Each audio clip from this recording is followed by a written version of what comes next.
Welcome to Paris, the city of love, art, and history. Paris has a rich history and culture that dates back over 2,000 years, making one of the most iconic cities in the world. From the Roman era to the Middle Ages, the Renaissance, and beyond, Paris has played a pivotal role in shaping the world as we know it today.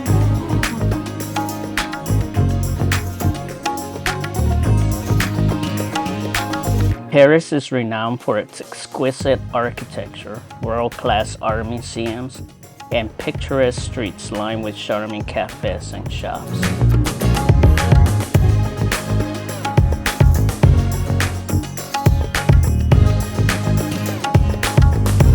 From the iconic Eiffel Tower to the historic Notre-Dame Cathedral, every corner of this city is filled with beauty and history.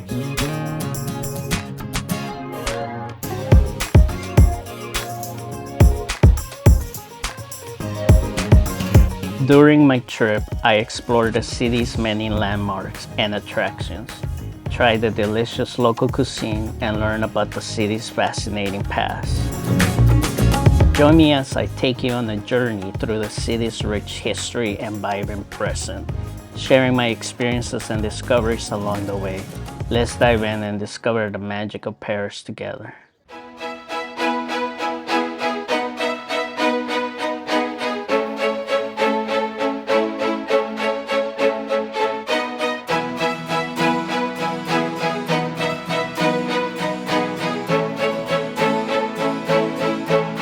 Let's start with the Eiffel Tower, one of the most famous landmarks in the world. But before we do that, let me give you a little bit of history about this incredible structure.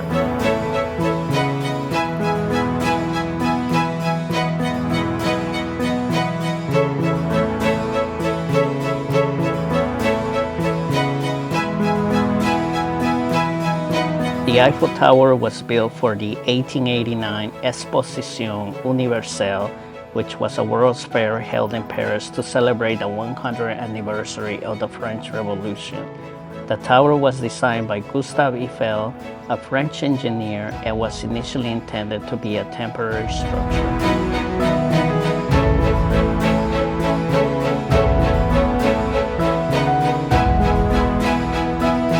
However, the tower quickly became a symbol of Paris and has since become one of the most visited tourist attractions in the world. Now let's go take a closer look. The Eiffel Tower stands at 324 meters tall, which is about the same height as an 81-story building. It was the tallest man-made structure in the world until the completion of the Chrysler Building in New York City in 1930.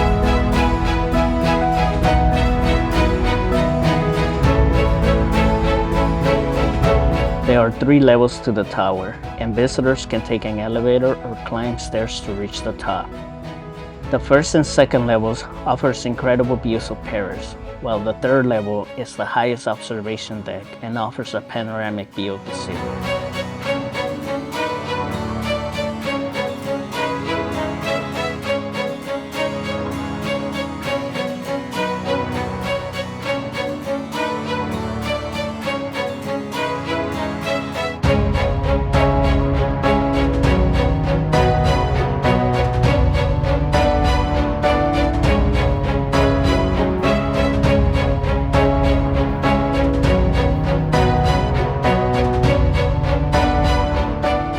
The Eiffel Tower has played an important role in French history, serving as a radio tower, a military observation post, and even a laboratory for scientific experiments.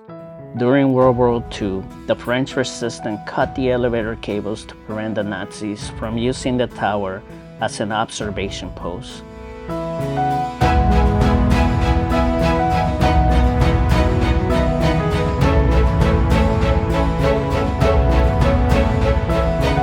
The Eiffel Tower is truly a marvel of engineering and a symbol of France. If you ever get the chance to visit Paris, make sure you make it your #1 item in your list of must-see attractions.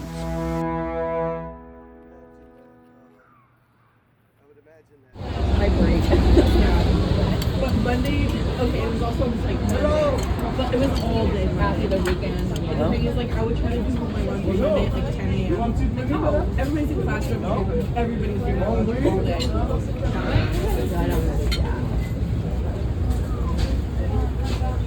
don't know. It's like a gummy bear with chimichurri.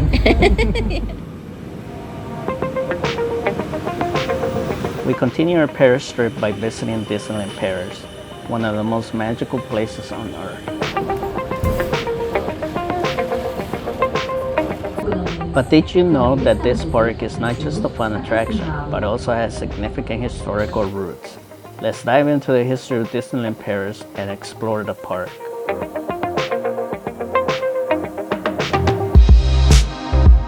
Disneyland Paris, also known as Euro Disney, was opened on April 12, 1992. It is the second Disney park outside the United States, following Tokyo Disneyland, which opened in 1983. But did you know that the idea of a European Disney park dates back to the 1970s? That's right, Walt Disney himself had the idea of building a European Disney park in the early 1970s. But unfortunately, he passed away before it could become a reality. However, his dream was kept alive by his brother, Roy O. Disney, and his team, who eventually found the perfect location for the park just outside of Paris.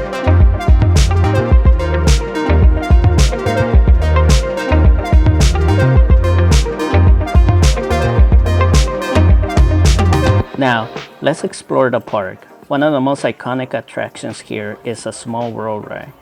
It was originally created for the 1964 New York World's Fair and was so popular that it was later brought to Disneyland, California and other Disney parks around the world.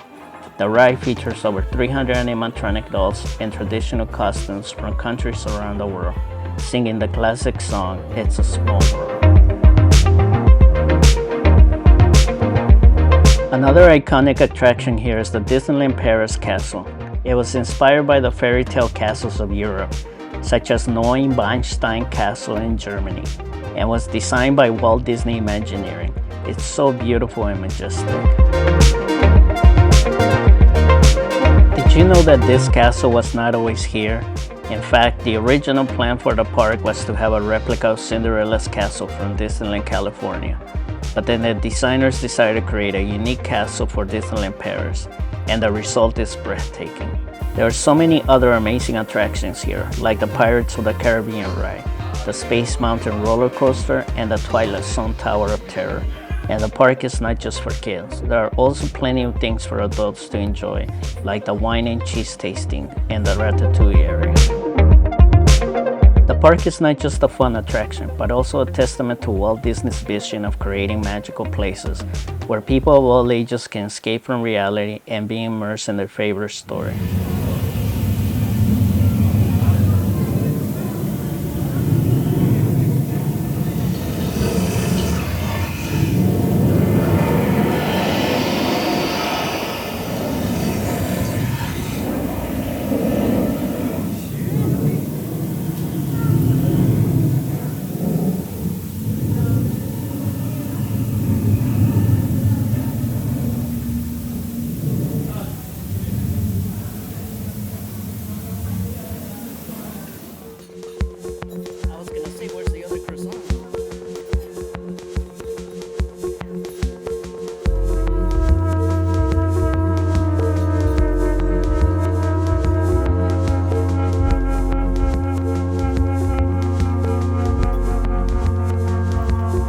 Today we're going to visit one of the most famous museums in the world, the Louvre Museum. The Louvre is not only a beautiful museum, but it also has a rich history that dates back to the 12th century. Let's go and explore this iconic landmark.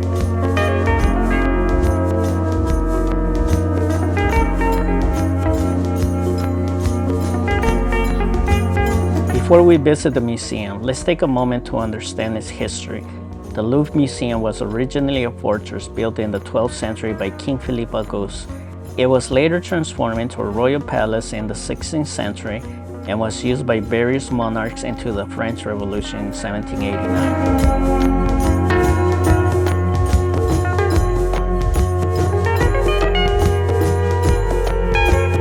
During the Revolution, the palace was transformed into a public museum to showcase France's national collection.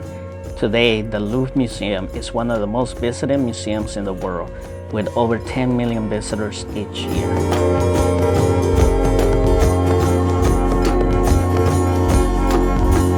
The museum itself is massive with over 35,000 works of art spanning over 60,000 square meters.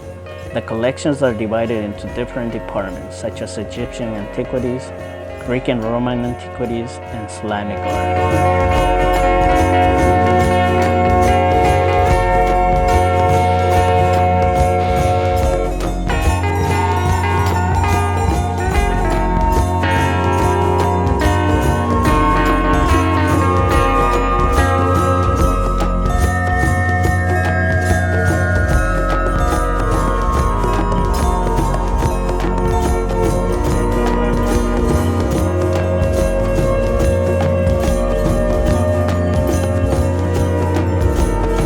As we enter the museum, the first thing we notice is the beautiful glass pyramid that was added in 1989. It was designed by Chinese-American architect Ian Pei and completed in 1989. It's become a symbol of the Louvre and is one of the most photographed landmarks in Paris. The addition was controversial at the time, but it has become an iconic symbol of the Louvre.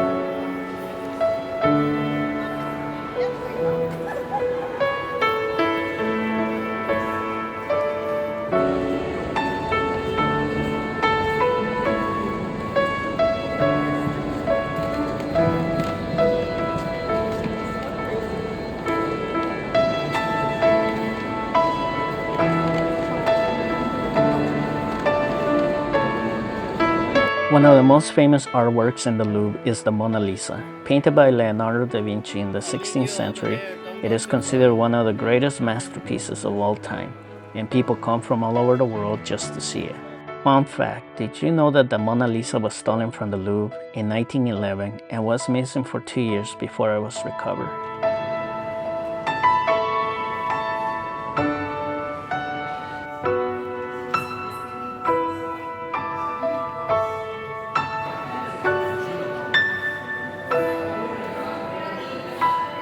Another must-see in the Louvre is the winged victory of Samothrace, a Hellenistic statue from the 2nd century BC.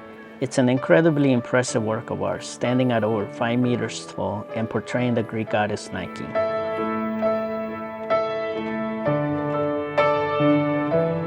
Well, that's it for our tour of the Louvre Museum. We've seen some of the most famous works of art in the world and learned about the history of the museum itself. The Louvre is a must-visit destination for anyone interested in art or history, and I highly recommend it.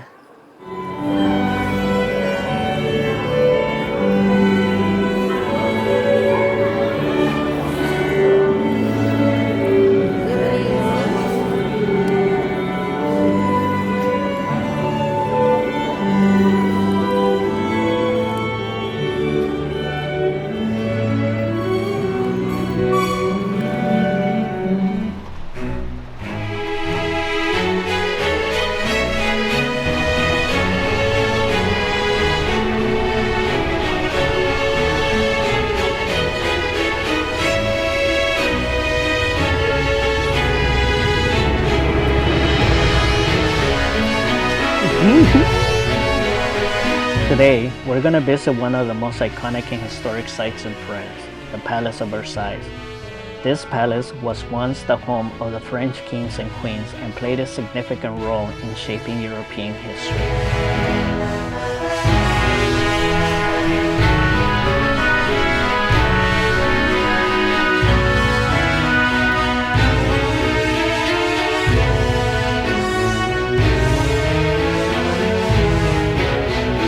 The Palace of Versailles was built in the 17th century during the reign of King Louis XIV. It was originally a hunting lodge, but was later transformed into a magnificent palace. The palace was the center of political power in France for more than a century and played a crucial role in the French Revolution.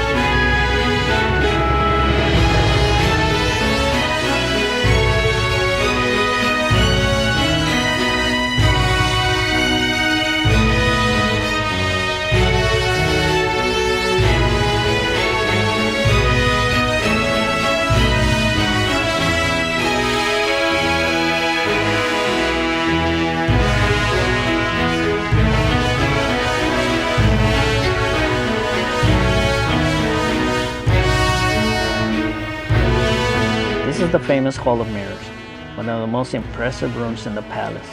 The hall was designed to impress and intimidate visitors, with 17 large mirrors reflecting the sunlight coming in from the windows.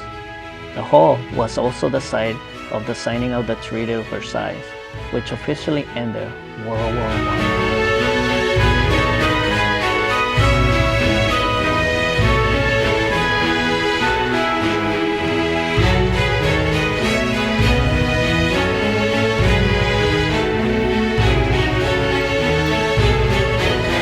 These are the royal apartments where the French kings and queens once lived. Each room was decorated with ornate furniture, paintings, and tapestries, showcasing the wealth and power of the monarchy. The most famous resident of these apartments was Marie Antoinette, the wife of King Louis XIV.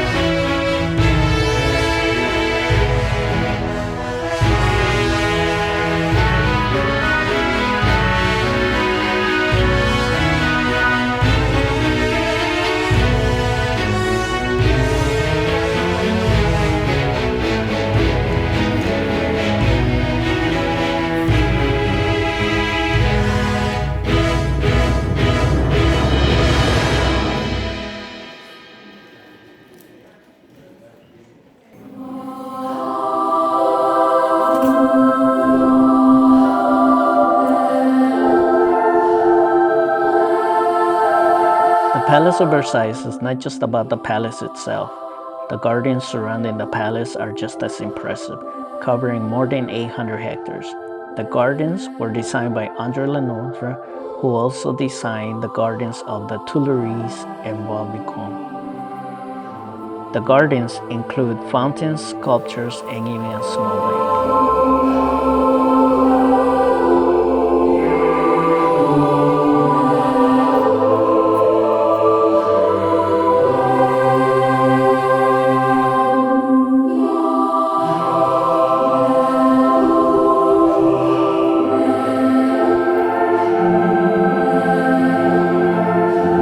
That's it for our tour of the Palace of Versailles. I hope you enjoyed learning about the history and significance of this iconic site. If you're ever in France, I highly recommend taking the time to visit Versailles. It's an experience you'll never forget.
Today, we're standing in front of the most iconic landmarks in the city, the Arc de Triomphe.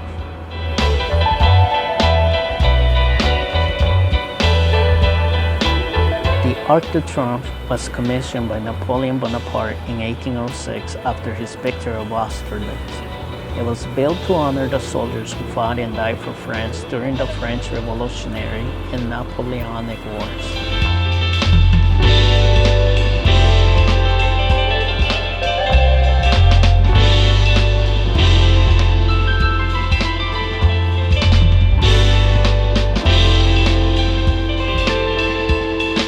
The sculpture on the Arc de Triomphe depicts various military leaders and battles.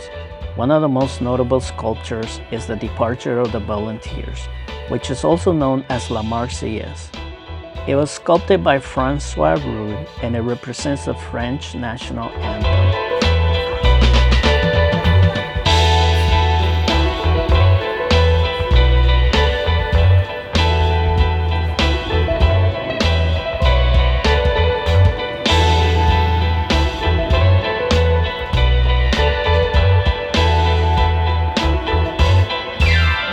One of the most significant features of the Arc de Triomphe is the eternal flame that burns at the base of the monument. It was lit on November 11, 1923 in memory of the unknown soldier who died during World War I.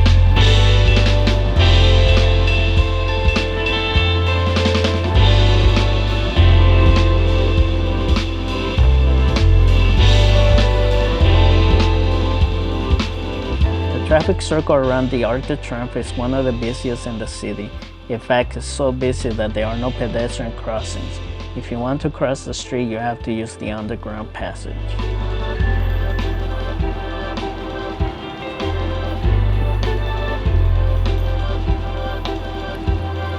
And that's a wrap for our visit to the Arc de Triomphe. It's an incredible monument that represents the history and bravery of the French people. I hope you enjoy learning about its history and significance.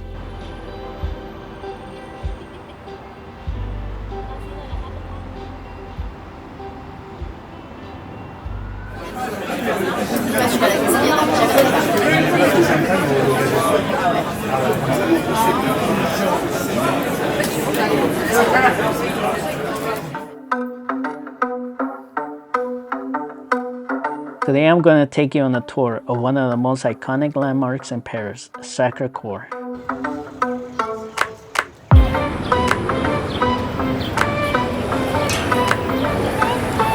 Built in the late 19th century, Sacré Cœur is a stunning example of Romanesque and Byzantine architecture.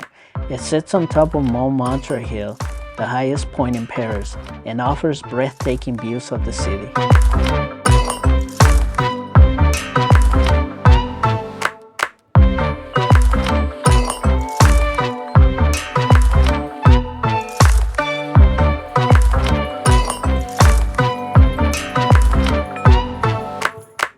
Sacré Cœur is more than just a beautiful church. It was built as a symbol of hope and reconciliation after the traumatic events of the Franco-Prussian War and the Paris Commune. These events left the city in a state of chaos, and the French government wanted to create something that would symbolize a return to order and stability.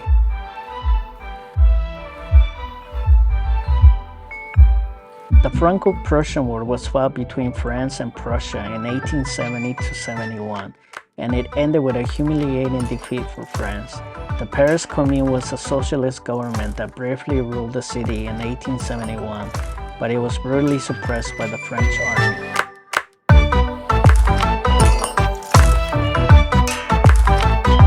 The building of Sacré Cœur was controversial at the time, as many Parisians saw it as a symbol of the government's repressive policies, but over time it has become an important part of the city's cultural heritage. And that's it for today's tour of Sacré Cœur. I hope you enjoy learning about the history of this amazing landmark.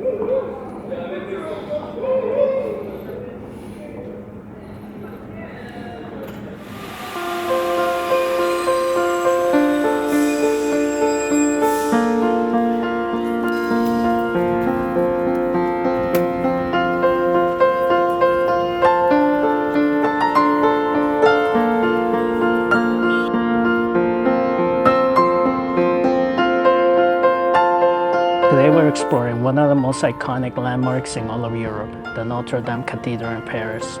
Built in the 12th century, the Notre-Dame Cathedral is a masterpiece of Gothic architecture.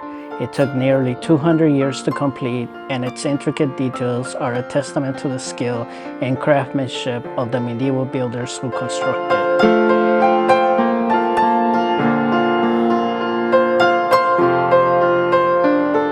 As we approach the cathedral, we see the famous gargoyles and chimera perched atop its spires.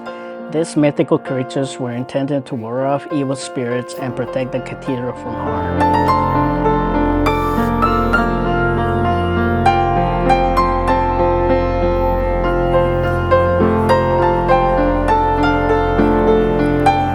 Of course, the Notre-Dame Cathedral is almost famous for its tragic fire in April 2019, which caused extensive damage to the roof and spire. While the cathedral is currently undergoing renovations, it is still possible to visit and admire its many treasures, including the famous rose windows, which date back to the 13th century.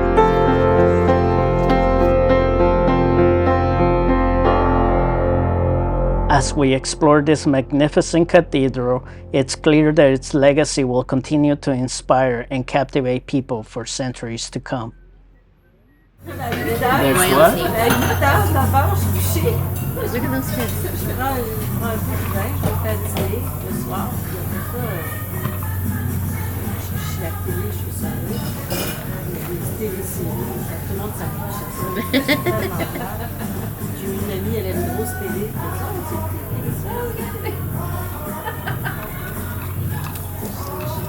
Well, shit, they're having a good time.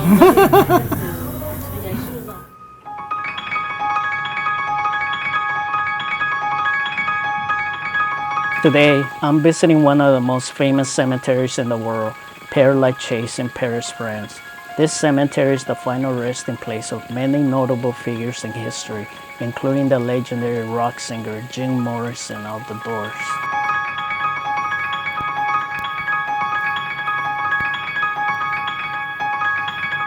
Père Lachaise Cemetery was founded in 1804 and is named after Father François de Lachaise, the confessor of Louis XIV. It covers over 100 acres and contains more than 70,000 tombs, making it one of the largest cemeteries in the world.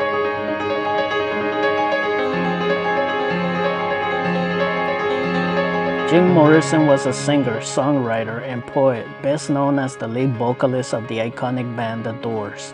He passed away in 1971 at the young age of 27, and his grave has since become a pilgrimage site for his fans around the world. The inscription on the tomb reads, James Douglas Morrison, 1943-1971, poet, musician, friend, the hitchhiker. The epitaph is fitting, as Jim Morrison was not just a rock star, but also a prolific poet, who published several books of his poetry during his lifetime.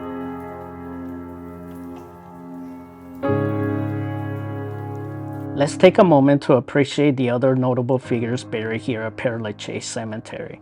From famous writers like Oscar Wilde and Marcel Proust to musicians like Frédéric Chopin and Edith Piaf, and even political figures like Edith Crescent, the first female Prime Minister of France, this cemetery is a treasure trove of history and culture. I hope you enjoyed this glimpse into one of the most famous cemeteries in the world and the tomb of the iconic Jim Morrison.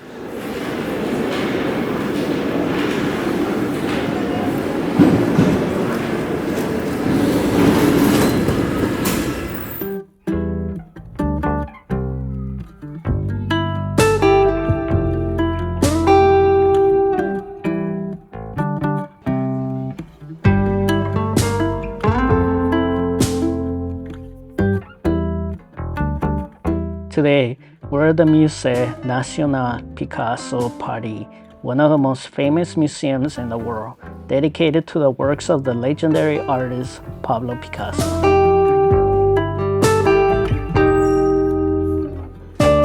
Picasso was a Spanish painter, sculptor, printmaker, ceramicist, and stage designer who spent most of his adult life in France. He is widely regarded as one of the most influential artists of the 20th century, and his works are highly sought after by collectors all around the world.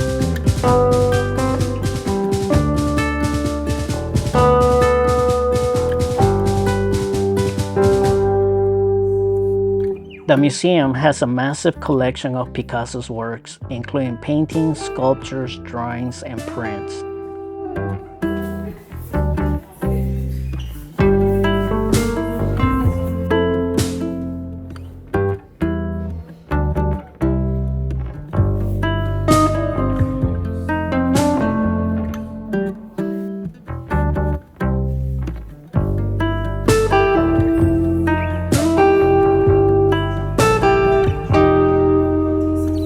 In addition to his paintings, Picasso was also a prolific sculptor, and the museum has an impressive collection of his sculptures on display. One of the most notable pieces is his Head of a Bull sculpture, which was created in 1942 and is made entirely out of found objects.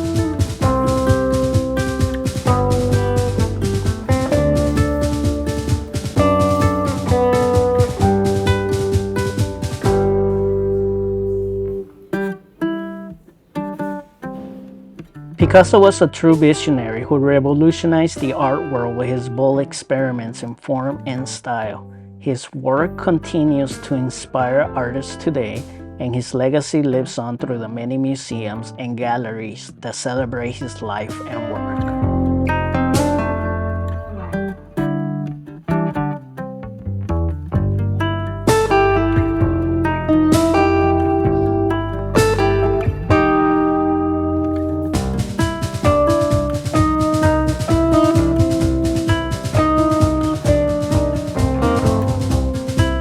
I hope you enjoy and learn something new about this amazing artist. If you're ever in Paris, be sure to check out this incredible museum for yourself.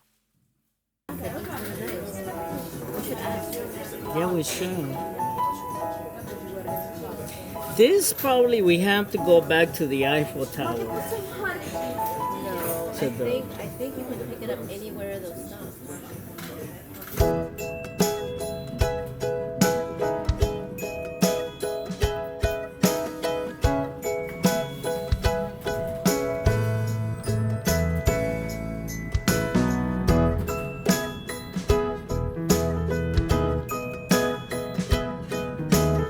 La même chose pour les ça, mais je pense que pour les ça, moi je suis allée à un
Oh well.